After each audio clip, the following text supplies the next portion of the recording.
Magandang araw po mga kabayan. Welcome po sa Pinilakan Lakbay. Ayan! Ngayon po ay huling house update ko po sa loob po ng bahay. Dahil nagpapaayos po ako, nalalagyan din po sa taas ng aking minibar na glass shelf. At nagpatreat po ako ng mga wooden furnitures. At tignan po natin, samahan po ninyo ako sa aking munting tahanan. Dito po sa probinsya po. At dito po sa munisipalidad ng Bulacan. Tara, samahan po ninyo ako.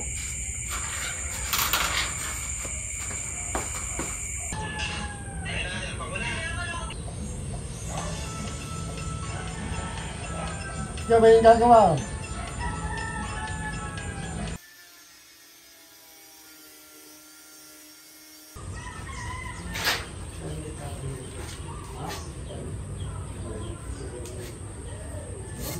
Ito, pag-isay na ito, itong dalawa pag-isay na. Tapos ito. Ay mga kabayan, Ano ka rin yung pamangkin ko? mga bago pong friends. Naghanap din na Sabi may discount daw po ako. Magkano po? 15% di ba boss yung pinag-usapan natin? Nabawas ko na yung minariandan nyo kanina. Ayan. Konti na lang po. Dito po sa aking minibar, kasi may space po dun sa taas, papalagay po ako ng sliding na glass shelf. Para yung mga gamit ko po na iba na mga antique. Yung malilit po kami, doon ko po ilalagay mga pinggan, baso. Pero palalagay ko po sa salamin smoky style. So hindi po masyadong kita, pero nagre-reflect lang po yung silhouette. Diba? Iko-close up ko po yung itsura. Ayan po. Bukas po may lalagay na po yung smoky glass. Sliding po yun. Yung mga paling-paling po nun, suporta lang po. Para kumapit po yung nilagay po yata yung sealant o silicone. Doon po sa frame. Aluminum po yun na white. Coated na white. So mas matibay. Di ba? Para mas maging maayos. Siyempre bago po ako bumalik sa Finland, ito pong interior talaga ng bahay, gusto ko pong mas maging maayos. Para pagbalik ko, mag-focus na lang po sa labas naman po ng bahay. Ayan po, di ba? Ay, nako, finishing na lang po talaga. At bukas, mailalagay ko na po itong mga paintings ko po sa mga wall. Yung mga family pictures po. At nakaka-relax po talaga. At napakasarap po talaga ng pakiramdam na ganitong biyaya talaga pong sobra-sobra. Kaya bago po ako bumiyaya sa Finland, gusto pong malinis dito, maayos, para pagbibisita po dito yung mga magulang ko, mga kapatid ko, mga pamangkin ko, malalapit po sa akin. At pag nandito po sila, gusto po silang ma-relax, di ba? Ganyan po. Ito po yung minibar pala. Ito po tayo sa minibar. Sarap pong tingnan. Konting-konti na lang po talaga. 5% na lang. Tapos na po itong loob. At dito naman po, yan po yung minibar. Ito po yung living room. Ito po yung mini office ko po dito sa living room. Dito po ka nag-edit ng mga video. Bukas maglalagay po ako ng curtain pole. Yung kabitan po ng curtain. Tapos ito po lalagay isang frame. Ayusin ko pong mabuti at maglilinis po. Siyempre, malapit na po ang Pasko, kaya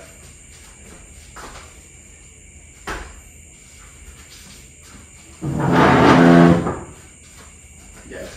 Ito po nga nag-edit sa gabi kasi gusto ko rin po nanonood ng TV, di ba? Para yung space functional. Ayoko po kasi na masyadong maraming abubuto na akala. Siyempre, pag wala po ako dito, magkukulit po ng alikabok. Maglalagay din po ako dito ng curtain check. Katulad po na sinabi ko kanina, para pag nandito po yung mga magulang ko, mga kapatid ko, pamangkin ko, malapit po sa buhay ko, hindi po masyadong papasok yung alikabok at may privacy po sila. Napakasarap po talaga ng gandang pakiramdaman. At ito naman po, ito mas papunta po sa dirty kitchen. Para minibar, ito po yung dirty kitchen po. Actually, hindi ko po siya matawag na dirty kitchen. Kitchen po talaga. Dahil sa labas mo may dirty kitchen saka laundry. Magkasama po yun. So dito po sa kitchen, dati ito po yung tinatawag dirty kitchen kasi nagpagawa po ng laundry dirty kitchen sa labas. So considered na po ito as main kitchen. Naglalagay po ako ng mga handles dito at ito po, pinatreat ko po yung loob itong pakita ko po mamaya. Itong mga cabinets, palalagyan ko ng mga handles at magbabawas din po ko ng mga gamit dito para pag nandito po yung mga pamilya ko po ay siguradong mas magiging convenient para maliwalas at hindi po sila hirap kumilos at maglinis. Konti-konti na lang po. Ayan po, lahat po ng mga woods po dito, pinatreat ko na po. Bukas, ay sa Saturday po pala, ako magtitreat na lang po ng mga wooden furnitures kung meron. At saka po yung wooden bed frame. So ito po, napatreat ko na po yung loob. At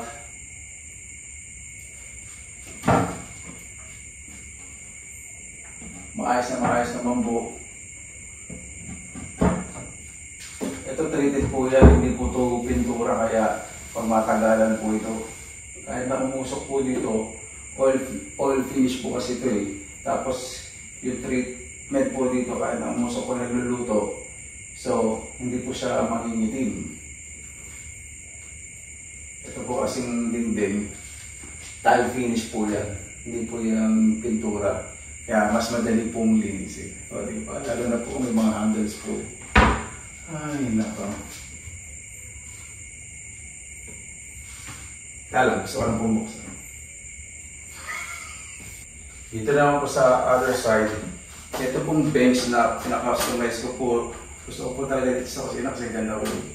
Kakarelax. Kasi nung maliliit po meron po kami mga bangko. Ito po kasi pinalagyan ko ng sandalan para mas ergonomic. Ibig sabihin mas komportable na. Ito po treated oil, ito rin may pampakintab. Tapos yung oven ko po, pinaka-customize ko din po yung gas oven po yan. Pinaka-customize ko po, ano po ito, stainless steel. Para nilalagyan po sa ilalim. Yung mga nasa ilalim, tatanggalin ko rin po kasi gusto ko po pag nagwawalis ako, nagwa-vacuum, madali pong linisin. Mapapansin po ninyo, yung mga ilalim po dito, may stand kasi gusto ko kung nag-vacuum po ako, ilinis. Madali po. Itong washing machine, nililipat po yun sa laundry. Ito po dati wala po itong stand pinalagyan ko. Kaya napakasarap po talaga ng pakiram dahil yung, hindi lang po stress, yung challenge na experience ko po habang pinapagawa po ito, hindi po ko naiinip kasi basta meron pong matapos na ilang parte nito. Tapos nakikita ko po yung materialis. Alam ko po na ilalagay po sa bahay ko. Sobra po nagpapasalamat sa Panginoon. Kasi gusto ko rin po na pag-aalis po ako, babalik sa Pilipinas. Meron po akong natatapos kahit pa paano. So, sasabihin ko lang po kapatid ko na bunso o kapatid ko po na pang-apat.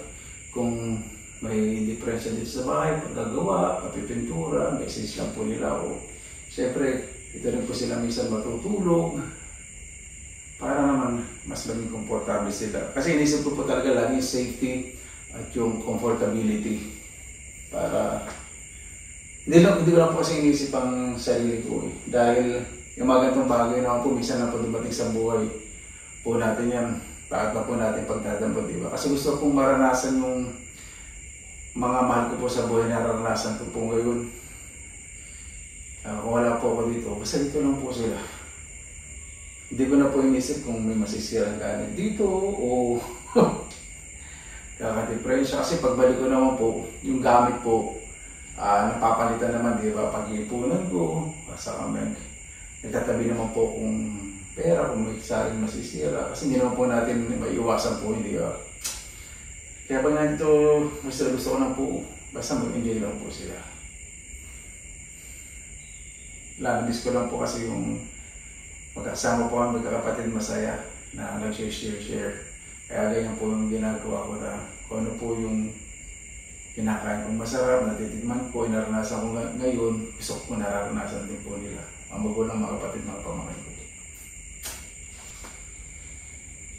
So, from the sa kitchen, meron po ditong